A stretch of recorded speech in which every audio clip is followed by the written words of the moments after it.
Il y a différents types de VC. Déjà, on va expliquer c'est quoi un VC. Et on va parler aussi du fait qu'il y a certains VC qui sont early, c'est-à-dire qui préfèrent en fait, qui aiment quand tu es à l'étape d'idée. C'est-à-dire que tu n'as encore rien prouvé. Rien prouvé, c'est on griffe, hein, parce que chaque VC a ses termes. Mais on va voir en fait qu'est-ce que ces VC-là recherchent à cette étape où tu n'as où tu n'as aucune traction, tu n'as rien, mais ils veulent quand même investir. Donc, est-ce que tu peux nous expliquer un peu c'est quoi un VC? Ok, bon, le VC, c'est un investisseur. Donc, très souvent, enfin, ce sont des investisseurs Mais institutionnels. pourquoi on dit VC? C'est venture capital. Ok, merci. En français, c'est capital risque. Ok. Donc, c'est-à-dire, eux, Une banque. comparé à une banque, eux, ils sont dans le risque. Ils se disent que, ils doivent trouver l'appel rare qui va rapporter tout le fonds, ou bien toute la valeur du fonds, en fait, qu'ils sont censés déployer. Donc, normalement, les VC, qu'est-ce qu'ils font? Eux aussi, ils vont chercher des fonds. Ils vont chercher des fonds auprès de banques, auprès de pensions, en tout cas, auprès de gros investisseurs institutionnels qui vont mettre de l'argent dans ces fonds-là. Maintenant, c'est à eux maintenant de répartir ces fonds-là sur des startups qu'ils trouvent prometteurs ou prometteuses. Une startup, donc prometteuse. Donc, le VC, lui, son idée, c'est, je dois trouver l'appel rare qui va me rapporter le plus d'argent possible afin que je puisse redonner les fonds aux personnes qui m'ont confié leurs fonds. C'est ça son travail. Comme il dit par exemple, c'est 10 fois plus le montant qu'il aura financé sur la compagnie, Exactement. 100 fois plus. C'est-à-dire, s'il a un portfolio de 10 compagnies, c'est-à-dire qu'il y a une compagnie parmi ces 10-là qui va lui faire multiplier au fait le montant investi Exactement. pour renflouer tous les autres investissements.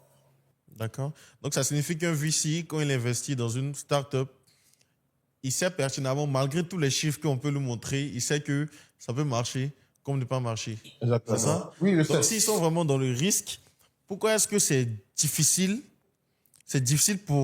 pour nos frères ivoiriens, ou bien nos startups dans l'Afrique francophone, de lever comme c'est fréquent, Je dirais une chose. Il sait qu'il peut perdre ou ne pas gagner. mais il veut pas. Mais en réalité, c'est qu'il veut il veut se donner les chances de gagner.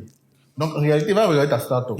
Est-ce que toi, ta startup là en fait, il y a ce qu'on appelle, il va calculer ta valeur dans 5 à 10 ans. Parce que le VC doit sortir de ton capital dans 5 à 10 ans. Parce que dans 5 à 10 ans, il est censé retourner l'argent, en fait. Donc, lui, il n'est pas venu pour rester. En tout cas, pour tous les startupers qui pensent que le VC vient là pour rester, il n'a pas envie de rester. Ce qu'il veut, c'est, mon frère, il faut faire, on va grandir rapidement. Je vais faire ma sortie, je vais pouvoir récupérer l'argent que j'ai mis là et puis je vais le donner. Donc, cela veut dire quoi? Chaque investissement qu'il fait, c'est comme un effort conscient de dire, cette startup-là peut devenir un jour une startup qui va valoir beaucoup d'argent. En fait, c'est ça, en fait. En réalité, et quand on parle de pitch deck réellement, c'est ce que tu essaies de lui montrer. Tu dois lui montrer que, frère, ma startup dans 5 ans, ça peut devenir beaucoup d'argent. Mais si, nos gars n'arrivent pas à le faire, bien sûr qu'il va pas te regarder. Si deux, il a l'impression que tu veux faire du réchauffé de quelque chose d'autre. Donc, la compétition est déjà très forte dans ton industrie. Bien sûr qu'il va pas te regarder. Tu vois. Lui, il veut quelque chose de, pas forcément rare, c'est pas le mot. Donc, quelque chose qui sera impactant, qui va toucher beaucoup de personnes et qui va avoir une valeur la plus élevée possible. C'est ça qu'il recherche. Donc, si on n'arrive pas à lever des fonds, je vais nous mettre dedans. Si on n'arrive pas à lever des fonds, c'est parce qu'on n'arrive pas à leur montrer, ou on n'a pas encore bien validé notre marché, pour leur montrer qu'on a la possibilité de réellement devenir gros. Super. Donc, au début, quand on parlait de start-up en Afrique, de financement, c'est vrai que les gens croyaient que c'était, la plupart du temps, non lucratif. Parce que j'ai écouté un des spaces de Rebecca Nchong et elle a évoqué même ce sujet-là. Elle disait qu'au départ, bon, quand les VC étaient sur le continent africain, c'était, vous voyez, en 2015, 2014, voilà, tu vois, quand on parlait de start-up en ce moment-là, c'était plus des STEM Labs, en fait. Voilà.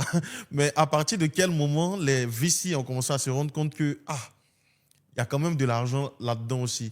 Et une autre question que je veux poser, c'est les VC, tu as dit que les VC, ils vont lever eux-mêmes de l'argent. Sur la base de quoi?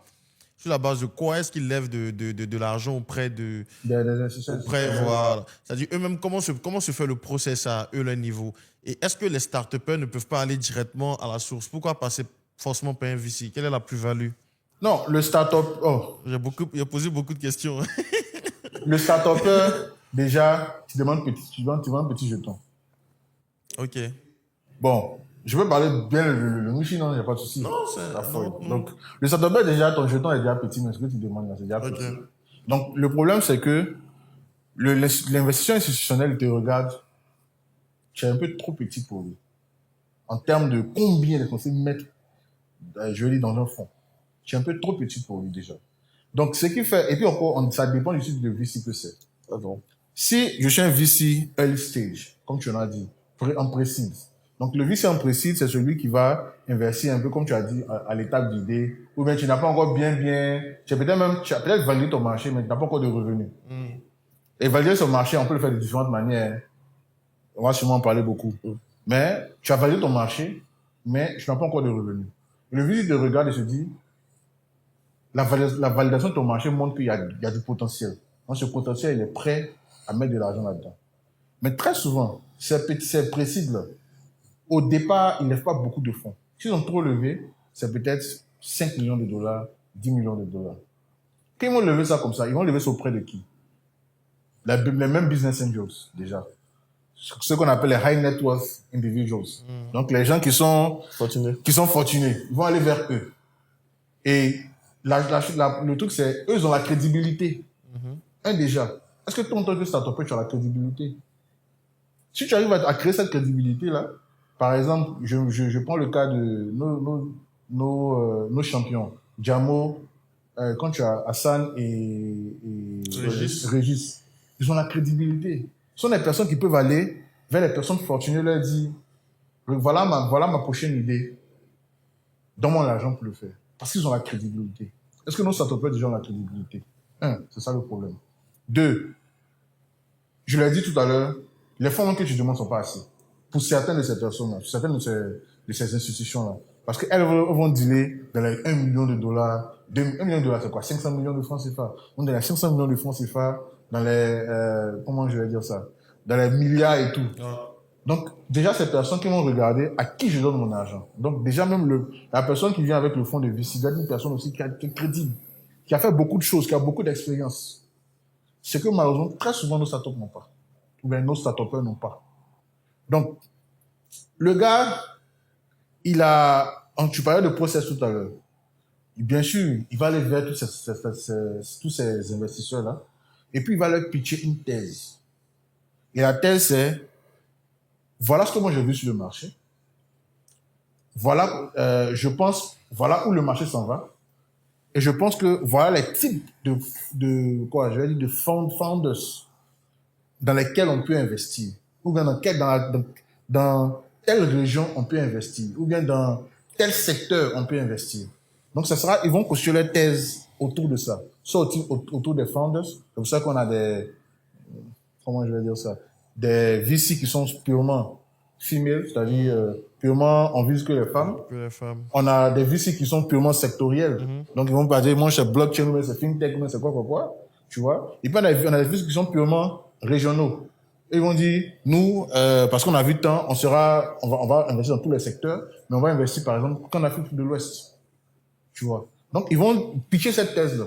Ils vont se baser maintenant sur leurs compétences, sur le fait que ils ont, je veux te dire, le network pour pouvoir déjà avoir ces fondateurs-là. Ils ont les compétences pour pouvoir réellement, c'est quoi le mot, calculer la valeur de ces startups dans 5 ans. En fait, ils vont devoir montrer toutes ces compétences-là avant que l'investisseur institutionnel puisse dire, OK, je vais y aller avec toi. Même là encore, ce que l'investisseur institutionnel fait, il fait ce qu'on appelle un commit. C'est genre, oui, j'ai compris, je vais faire. Maintenant, il y a derrière, ce qui va se passer. Parce que le VC maintenant va aller demander d'argent à chaque fois. Ah, tu devais envoyer 2 millions. C'est comment on de 2 millions. Donc, il va le faire comme ça, au fur et à mesure. Et très souvent, ces gars-là vont regarder comment est-ce que ces investissements vont, dans quoi il investit, est-ce qu'il respecte la thèse, tu vois. Et maintenant, ce qu'il va faire que, lui, maintenant qu'il va venir faire les startups, il a piché quelque chose là-bas. Et en réalité, je dois dire une chose, il y a ce qu'on appelle les asset class. Les asset class, c'est quoi? C'est l'investisseur institutionnel regarde la startup, la bourse, real estate, c'est quoi? Immobilier. Entre les trois, là, qu'est-ce qui va me rapporter le plus d'argent dans 5 ans? Qui va regarder ça? S'il a l'impression que quand tu as fait une startup là, ça va rien me rapporter, je vais pas mettre l'argent dans le VC. Tu vois. Donc, en réalité, nous, en tant que start-upers, on est comme un asset class. Réellement. L'investisseur institutionnel ne nous voit pas. Il nous voit plus comme un pion ou bien un poisson dans la mer. Tu vois. Mais il confie son argent à quelqu'un qui dit avoir l'expertise qu'il faut pour nous emmener, nous, de 0 à 1. Déjà, pour nous identifier et pour nous emmener, nous, de 0 à 1. Et c'est pas le travail, ils n'ont pas envie de faire tout ça. Et tout ce qu'ils ont envie de faire, c'est placer l'argent et puis s'assurer qu'il y a les returns qui ressortent. Donc, ça veut dire que finalement, on doit s'assurer qu'en tant que start-upper, on doit s'assurer que on a réellement validé notre marché, on le connaît tellement bien qu'on peut pitcher au VC que ça là, cette solution qu'on va apporter, va valoir un jour une centaine de millions de dollars. Si on n'arrive pas à le faire, on va jamais pouvoir le faire. Wow, super, super. Ça, c'était vraiment une masterclass qui C'est vient un de super donner. exposé.